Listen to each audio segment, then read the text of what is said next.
किया है कि नेताओं ने जो लूट कर काला धन विदेशों में जमा किया है, इसको वापस लाकर इससे विकास करना है देश का। और ये लूट का धन 258 लाख करोड़ है, कोई मामूली रकम नहीं है।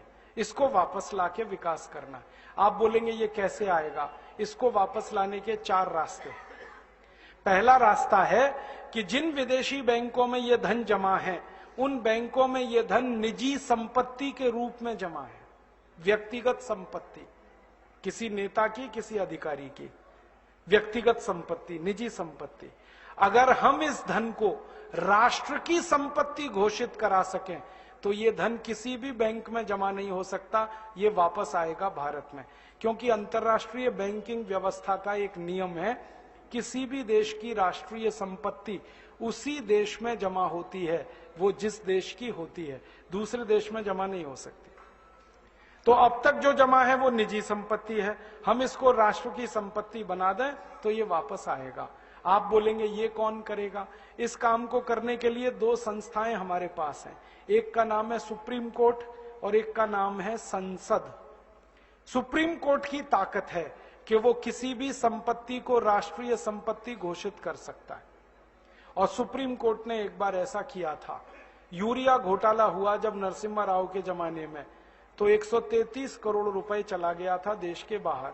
सुप्रीम कोर्ट ने उसको राष्ट्रीय संपत्ति घोषित करके वापस मंगा लिया और स्विस बैंक से वो 133 करोड़ रुपए वापस आ गया। और पता है, वो नरसिम्हा राव के बेटे के खाते में जमा था। हाँ, और सुप्रीम कोर्ट ने नरसिम्हा राव के बेटे को जेल भेज दिया। प्रधानमंत्री के बेटे को जेल भेजा था, वो मैं भूला नहीं कभी भी। सुप्रीम कोर्ट में इतनी ताकत है। तो हमने सुप्रीम कोर्ट में एक मुकदमा लगाया है अभी 6 महीने पहले, ये जो भारत स्वाभिमान नाम की संस्था है ना, इसकी तरफ से।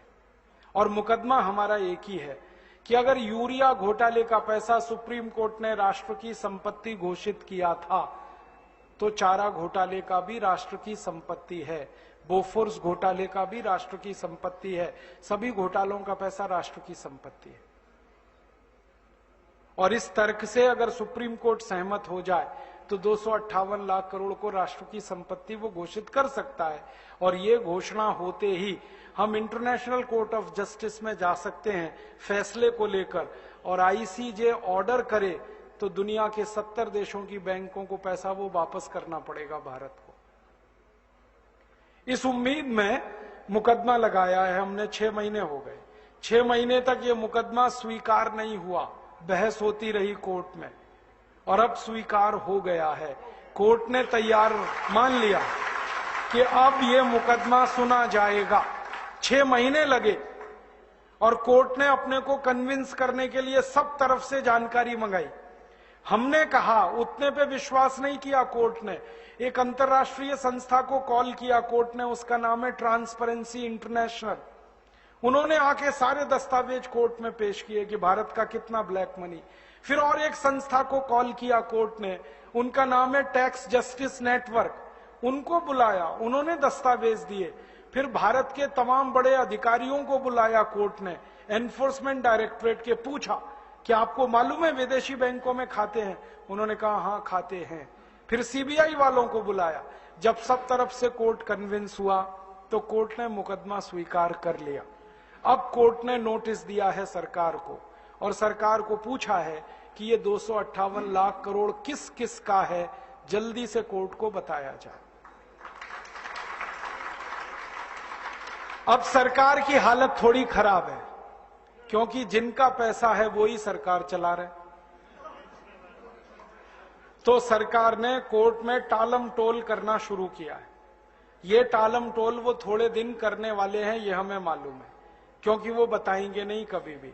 तो हम सुप्रीम कोर्ट को एक दिन एक बात कहेंगे कि टालम टोल 6 महीने, साल भर, 1.5 साल, 2 साल, 3 साल, कितनी? फिर हम सुप्रीम कोर्ट को कहेंगे आप तो एक्स पार्टी जजमेंट दे दो, और कोर्ट को ताकत है वो करने की। और हम कोर्ट को कहेंगे ये नहीं बता रहे किसका पैसा है, आप तो ये कह दो जिसका भी पैसा है वो भारत की राष्ट्रीय संपत्ति है, बात खत्म हो गई। और उम्मीद है कि कोर्ट ये फैसला देगा और ये फैसला हुआ तो 258 लाख करोड़ वापस आएगा। दूसरा रास्ता है अपने पास, वो ये कि हम संसद में अगले 4 सालों में एक प्रस्ताव पास कराना चाहते हैं और वो प्रस्ताव ये है कि 15 अगस्त 1947 के बाद जितना भी धन भारत से बाहर गया वो भारत की राष्ट्रीय संपत्ति है। बस किसी का नाम नहीं लेना, किसी की बात नहीं कहना। 15 अगस्त 1947 के बाद जितना धन बाहर गया है भारत से हवाला के थ्रू, क्योंकि सब हवाला से ही जाता है, वो भारत की राष्ट्रीय संपत्ति है। संसद प्रस्ताव को पास करे। अब इस प्रस्ताव को रखेगा तो कोई एक सांसद, और वो हमें मिल ही जाएगा अगले 4 साल में। कोई तो माई का लाल मिलेगा, ऐसा तो नहीं है कि सब मर गए। और प्रस्ताव जब रखा जाएगा तब बहस होगी। बहस वाले दिन हम देखेंगे कि कौन कौन इस प्रस्ताव का विरोध कर रहा है। जो विरोध करेगा पक्की बात है खाते उसी के हैं, पैसा उसी का है, और सारा देश देखेगा बेईमान कौन कौन है संसद में। आप तो अपने सांसद पे नजर रखना बस कि आपका सांसद क्या कह रहा है। हर एक इलाके में मैं घूम घूम के लोगों से एक ही बात कह रहा हूं कि जिस दिन ये प्रस्ताव आएगा टीवी पर बहस आएगी, क्योंकि अब डायरेक्ट टेलीकास्ट होने लगा है। आप अपने सांसद पे नजर रखना वो क्या कर रहा है, आपको पता चल जाएगा वो बेईमान है ईमानदार है। अब संसद में या तो प्रस्ताव गिरेगा या पास होगा। गिरेगा तो विरोध करने वाले सांसद ज्यादा चाहिए, तो सारा देश देखेगा बेईमान और हरामी कौन कौन है इस देश में।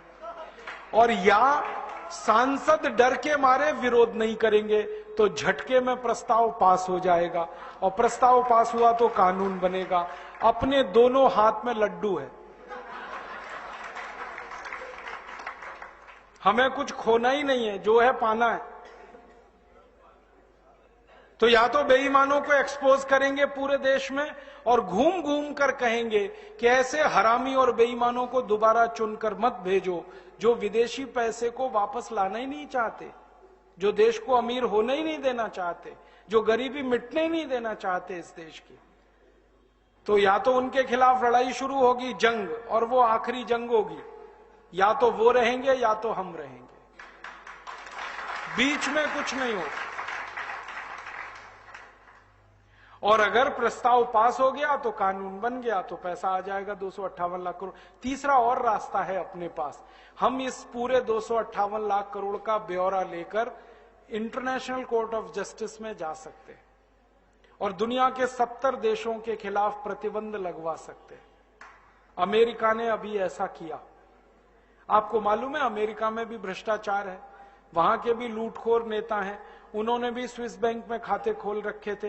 बराक ओबामा ने अभी एक झटके में वो सब ठीक किया है। उसने कानून बनवाया पहले अपने देश में, और वो कानून से पैसा ले आया। स्विस बैंक से 780 अरब डॉलर लाया निकाल के बराक ओबामा, और उसने अपनी इंडस्ट्री में लगा दिया वो पैसा। और अमेरिका के 19,780 खाते बंद कराए उसने।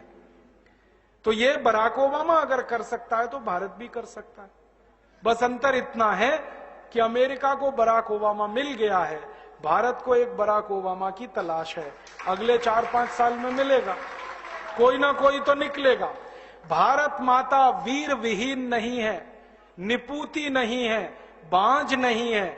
जब जरूरत पड़ती है इस माता ने बड़े बड़े लाल पैदा किए हैं देश की समस्याओं का समाधान करने। आगे भी होगा, इसका विश्वास है हम। और ये काम हम बराक ओबामा की तरफ से भी कर सकते।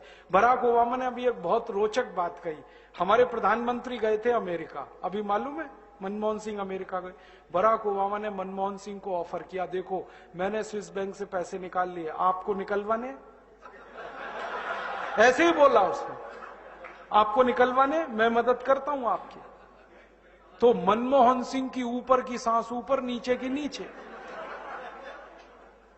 ना हां कहा ना कहा।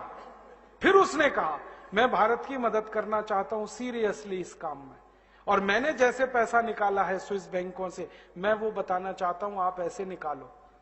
अब मनमोहन सिंह चुपचाप लौट आए, क्योंकि उनको बोलते ही नहीं बनता, क्योंकि सरकार चलाने वालों का पैसा है, बात ही नहीं करते वो। तो बराक ओबामा तैयार है, वो कहता है मैं मदद करूंगा भारत की। क्यों? वो कहता है भारत की मदद इसलिए करनी है, भारत महान देश है, ये वो बोलता है। और भारत की महानता जब वो गिनाता है ना, तो सबसे पहले कहता भारत बजरंगबली का देश है, हनुमान जी का देश। और वो हनुमान जी का भगत है बराक ओबामा। उसने मंदिर बनाया, मालूम है? आधा ईसाई आधा मुसलमान बराक ओबामा हनुमान जी की पूजा कर रहा। जब वो चुनाव लड़ रहा था तो उसने बजरंगबली का मंदिर बनाया, जयपुर से मूर्ति मंगाई थी, स्थापित कराई। और पहला राष्ट्रपति है अमेरिका में जिसने दिवाली मनाई अभी। हाँ, दिवाली को हनुमान जी की पूजा होती है ना, उसने की वहां, पंडित जी को बुलाया उसने। और वो कहता भारत महान देश है क्योंकि महात्मा गांधी का देश है। वो महात्मा गांधी को गुरु मानता है अपना। उसके घर में एक ही फोटो है, वो महात्मा गांधी की। वो कहता है इसलिए मैं भारत की मदद करना चाहता हूं। अब भारत सरकार ही तैयार नहीं है मदद लेने के लिए। तो ये अपने पास और एक रास्ता है। तो अपने पास 4 रास्ते हैं। एक चौथा रास्ता है कि हम खुद चाहें तो स्विट्जरलैंड से दादागिरी करके ये पैसा ला सकते हैं। स्विट्जरलैंड के पास ना आर्मी है, ना एयरफोर्स है, ना नेवल फोर्स है, छोटा सा देश है। हाँ, जनसंख्या भी इतनी कम है जितनी तो हमारे एक जिले में है, उतनी तो स्विट्जरलैंड पूरे देश में नहीं। मैं तो मजाक में कभी कभी ये कहता हूं कि सारे भारतवासी, माफ करना ये कहने के लिए, इकट्ठे होकर पेशाब कर देंगे तो स्विट्जरलैंड बह जाएगा।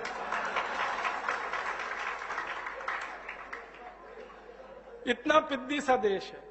2 घंटे कार चलाओ तो स्विट्जरलैंड की सीमा खत्म हो जाती है, दूसरे देश में कार घुस जाती।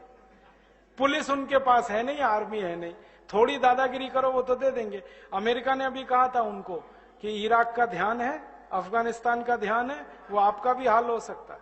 तुरंत उन्होंने पैसे निकाल के दे दिए, 1 मिनट नहीं लगा।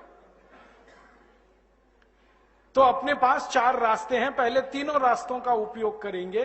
कानून से वो पैसा लाएंगे, क्योंकि गलत कानून के कारण वो पैसा गया है, तो कानून सही करके उसको वापस लाएंगे। और भविष्य में ये पैसा बाहर ना जाए, इसकी पक्की व्यवस्था करेंगे।